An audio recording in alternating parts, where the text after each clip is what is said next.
ராஜி, நான் சொல்ற மாதிரி ஒரு தடவை சொல்லுமா. முருகா, என் கால்களை நடக்க வச்சு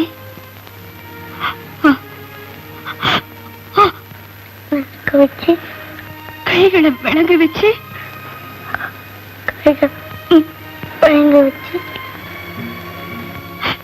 என்ன பேச வச்சு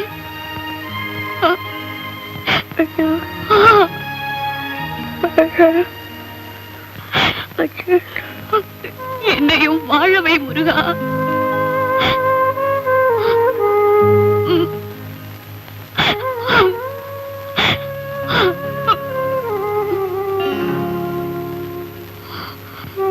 நீங்க தட்டு மாறி போச்சுன்னு கொடுக்க வந்தேன். இப்ப உண்மையிலேயே தடுமாறி போயிருக்கேன். அர்ச்சகர் தவறுதலா கொடுத்திருப்பாரு. அர்ச்சகர் மனுஷன், அவர் தவறிருக்கலாம். ஆண்டவனுக்கு என்ன வந்தது? அழகான இந்த குழந்தைக்கு சின்ன வயசுல இப்படி ஒரு கதி கொடுத்திருக்காரு.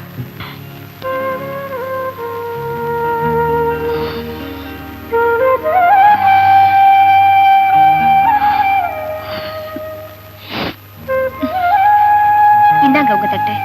தட்டு இருக்கட்டும், முதல்ல இவ தலையெழுத்தை மாத்தியாகும். என்ன சொல்றீங்க? இந்த வியாழ் சம்பந்தப்பட்ட எல்லா டாக்டரையும் சந்திச்சு இவளை நான் குணப்படுத்த. நீங்க எதுக்காக இவ்வளவு அக்கறை எடுக்கணும்? முதல்ல மனிதாபிமானம், அடுத்தது நந்திக்கடன். புரியலையே. காலையில அம்பாள் படத்தை கும்பிட்டதுக்கு அப்புறம் தான் நான் எந்த வேலையுமே ஆரம்பிப்பேன். என்ன நல்லபடியா வாழ வச்சிட்டு அந்த அம்பாள் படத்துக்கு நீங்க தான் மாடலா இருந்தீங்கன்னு அர்ச்சகர் சொன்னார். அதைத்தான் நந்திக்கடன் சொன்னேன். எனக்கு எதுக்குங்க நன்றி? எங்களுக்கு தாய் தகப்பன் கிடையாது. 50க்கும் 100க்கும் மாடலா நின்னு என் தங்கச்சியை காப்பாத்திட்டு இருக்கேன். இப்போ டாக்டர் அவளுக்கு ட்ரீட்மெண்ட் கொடுத்துட்டு இருக்காரு. தேவைப்பட்டா உங்களை தேடி வரேன். உங்க நல்ல மனசுக்கு ரொம்ப நன்றி. இதுல விலாசம் இருக்கு.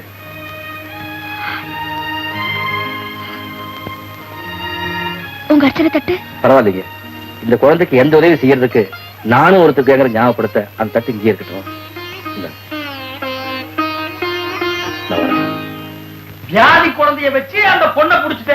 நீ கில்லாடி ஆடுப்பா. பொதுவாவே எனக்கு குழந்தைல ரொம்ப பிடிக்கும். உனக்கு பிடிக்கும், எனக்கு குழந்தை என்ன புசுரு.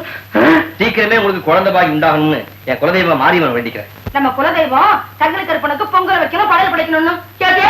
சங்கிலி கருப்ப மாரியப்பன் கொப்பன் சுப்பன் எல்லாத்தையும் ஒன்னா உட்கார வச்சு படைச்சிருவான். கவலையை விடு, நீ கதையை சொல்லுப்பா. குழந்தைய பார்க்க அடிக்கடி இந்த வீட்டுக்கு போக ஆரம்பிச்சேன். எங்களுக்குள்ள சாதாரணமா இருந்த நட்பு கொஞ்சம் நெருக்கமாயிடுச்சு. ஒரு நாள் ஆபீஸ் விஷயமா நான் வெளியூர் போக வேண்டியிருந்தது. ஆபரேஷனுக்காக ஹாஸ்பிட்டல் சேர்த்திருந்த குழந்தை திடீர்னு இறந்துருச்சு. திரும்பி வந்தனா ஆறுதல் சொல்றதுக்காக வீட்டுக்கு போனேன். உனக்கு எப்படி ஆறுதல் சொல்றதுன்னே எனக்கு தெரியல கேட்டா. நான் துக்கத்துல இருந்தாதானே எனக்கு ஆறுதல் சொல்லணும். நீ என்ன சொல்ற? வார்த்தை முழுசா உச்சரிக்க அவ பட்ட கஷ்டம், உட்கார்ந்த இடத்துல இருந்து ஒரு அடி எடுத்து வைக்க அவ பட்ட அவஸ்தை, ஒரு விரல் அசைக்க அவ பட்ட வேதனை,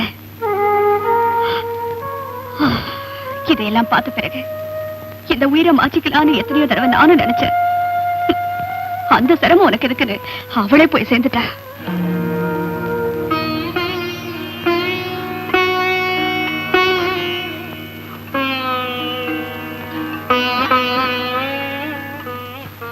அவளை பறிகொடுத்தும் கூட நான் ஒரு ஆத்ம திருப்தியோட இருக்கேன். காரணம், அவ உயிரை காப்பாத்த என்னால முடிஞ்ச எல்லா முயற்சிகளையும் செஞ்சேன். கடவுள் என்ன அனாதையா நிறுத்தணும்னு கங்கணம் கட்டிக்கிட்ட பிறகு யார் என்ன செய்ய முடியும்? நீ அளவுக்கு மீறி மனசு திறந்து போயிருக்கு கீதா. உன்னுடைய நம்பிக்கைகள் எங்க முடிவடையதோ அங்கிருந்து ஒரு அடி எடுத்து வை. அந்த இடத்துல உனக்காக ஒரு நல்ல வார்த்தை காத்துக்கிட்டு இருக்குன்னு நான் எதையோ படிச்சு ஞாபகம். நான் நிக்கிற இடத்துல இருந்து ஒரு அடி எடுத்து வச்சேன்னா உங்க மேலதான் மோதிக்கிட்டு நிக்கணும். நீ எதிர்பார்க்கிற அந்த நல்ல வாழ்க்கை என்னாலேயே அமையலாம்.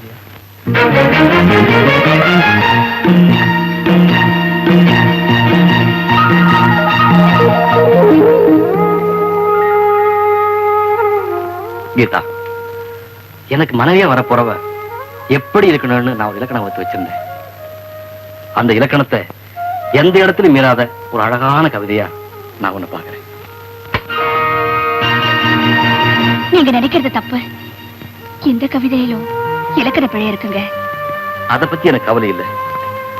இந்த கவிதையில் இருக்கிற அழகான வரிகளுக்காக அதுல எத்தனை பிழைகள் இருந்தாலும் மன்னிக்க தயாரா இருக்கு. நீ விரும்பினா காலம்பூரா இந்த கவிதையை என் நெஞ்சில வச்சு பாடிக்கிட்டே இரு.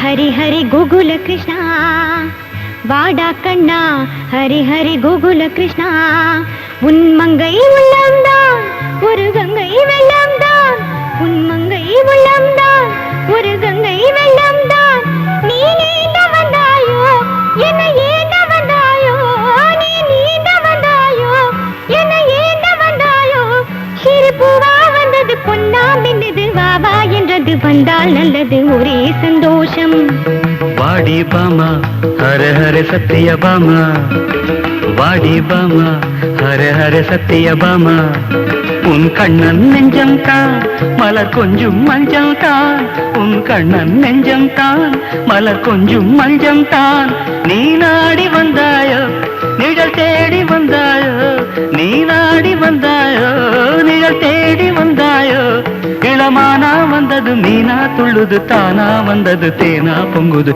ஒரே சல்லாபம் வாடா கண்ணா ஹரி ஹரி கோகுல கிருஷ்ணா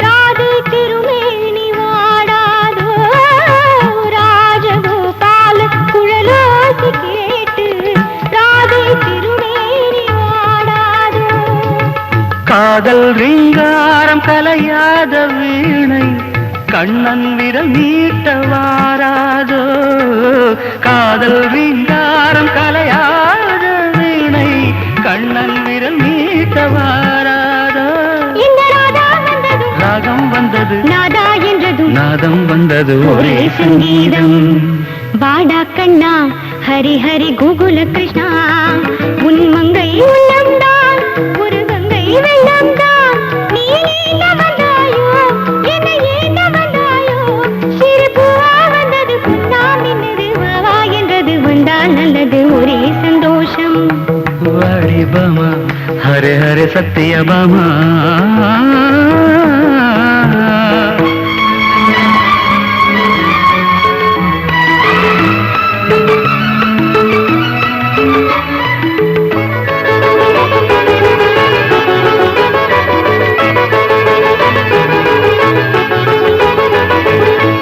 பக்தமீராவின் பாமாலை போலே பாடும் திருப்பாவை நீதானோ பக்தமீராவின் பாமாலை போலே பாடும் திருப்பாவை நீதானோ நாளும் காதாடி நான் கேட்கும் கீதை போடும் பரந்தாமன் நீதானோ நாளும் காதாடி நான் கேட்கும் கீதை போடும் பரந்தாமன் நீதானோ ஒரு கோதை வந்ததும் கோயில் கண்டதும் கோதை மந்திரம் கண்ணில் சொன்னதும் ஒரே உற்சாகம் வாடி பாமா ஹர ஹர சத்திய பாமா உன் கண்ணன் நெஞ்சம் தான் மலர் கொஞ்சம் மஞ்சம் தான் நீ நாடி வந்தாயோ நிழல் தேடி வந்தாயோ இளமானா வந்தது மீனா துள்ளுது அது தானா வந்தது தேனா பொங்குது ஒரே சல்லாபம். கங்க்ராச்சுலேஷன்ஸ் தியாகு. கல்யாணத்துல உன் மனைவியை பார்த்தேன், ரொம்ப சந்தோஷப்பட்டேன். ஃபாரின் ட்ரிப் எல்லாம் போயிட்டு இப்பதான் வந்தேன். உன்னை நேர்ல கூப்பிட்டு பாராட்டலாம் தான் இப்ப வர சொன்னேன். ரொம்ப தேங்க்ஸ் சார். இன்னொரு முக்கியமான விஷயம், உங்க வீட்டுல லட்சுமி சரஸ்வதி படம்லாம் இருக்கு, அதுக்கு மாடலா போஸ்ட் பண்ணது என் ஒய்ஃப் தான். நீ ரொம்ப கொடுத்து வச்சவன்ப்பா. உன் மனைவியோட புகழ் இந்தியாவுல மட்டும் இல்ல, உலகம் பூரா பரவி இருக்கு. ரொம்ப தேங்க்ஸ் சார். உனக்கு மனைவியா வரப்போறவோ பூவும் பொட்டுமா 8 கஜ புடவையோட அடக்கம் ஒடுக்கமா இருக்குங்கிறத மட்டும் சொன்னியே தவிர அந்தரங்க வாழ்க்கையில அவ எப்படி இருந்தாலும் கவலை இல்லைங்கிறத சொல்ல மறந்துட்டியே. சோபா, அந்த பத்திரிகை கொண்டு வா. 5 ஸ்டார் ஹோட்டல்ல தங்கறதுக்கும் ஃபாரின் கார்ல டிராவல் பண்றதுக்கும் பெரிய மனுஷங்களோட பழக்க வழக்கம் வச்சுக்கிறதுக்கும் என்ன மாதிரி ஒருத்தனுக்கு நீ மாப்பிள்ளை ஆகணுங்கிற அவசியமே இல்லை. இந்த மாதிரி நிர்வாணமா நிக்கிற பொண்டாட்டி கிடைச்சா போதும். God bless you. God bless you, Thiago.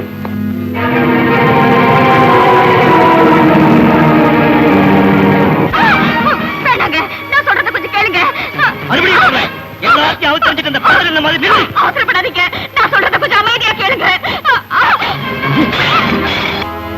நடு ரோட்ல பிறந்த மேரியா நிக்கிற பைத்தியக்காரிக்கு தான் எந்த கோலத்துல நிக்கிறோன்னு எப்படி உணர முடியாதோ அதே மாதிரி மனநிலையில நான் பிறந்தேன்.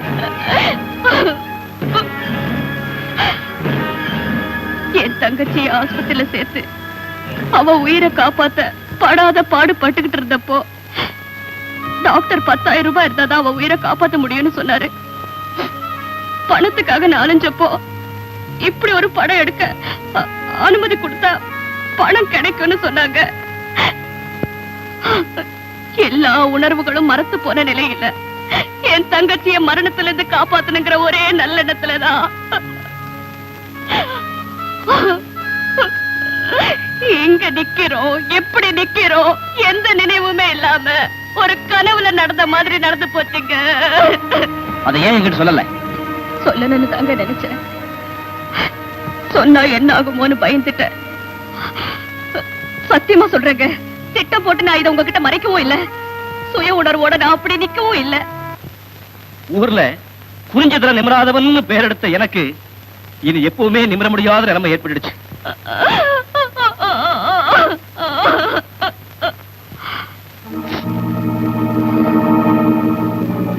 அப்படின்னா உங்க முடிவு?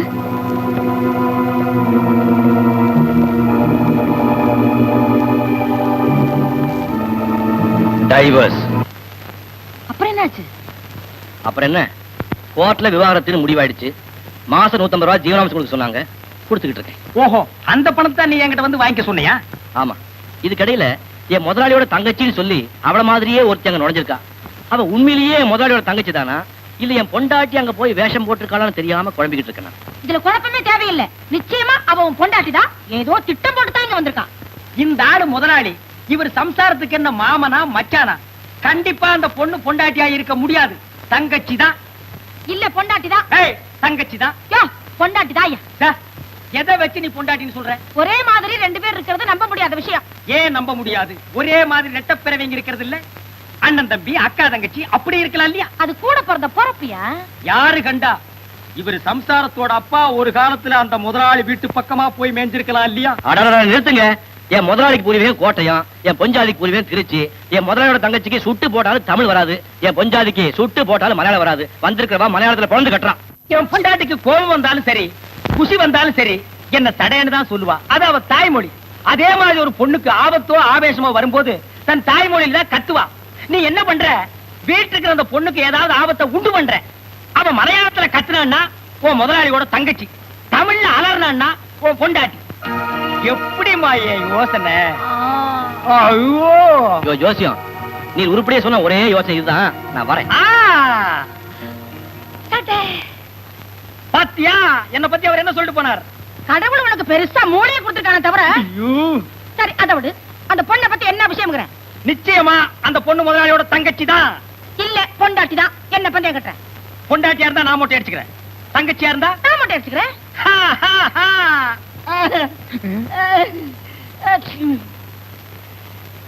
ஆரம்பிச்சுடலாமா? கொஞ்சம் தள்ளி கொண்டாங்க. யார் நீ? சிகை அலங்காரன் சின்னசாமி. ஒட்டன்னு சத்தம் வந்தது, உள்ள நுழைஞ்சிட்டேன். பந்தயமே இப்பதான் கட்டியிருக்கோம், அதுக்குள்ள கடையை பரப்பி கத்திய வேற திட்டுறியா? தொழில் ஆர்வம் துடிச்சிட்டு இருக்கேன். முதல் மொட்டை நீதான்.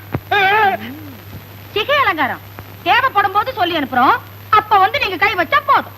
நீ ஒண்ணும் சொல்ல வேணாம், வர்ற வழி போற வழிதான் நானே வந்து கண்டுக்கிறேன்.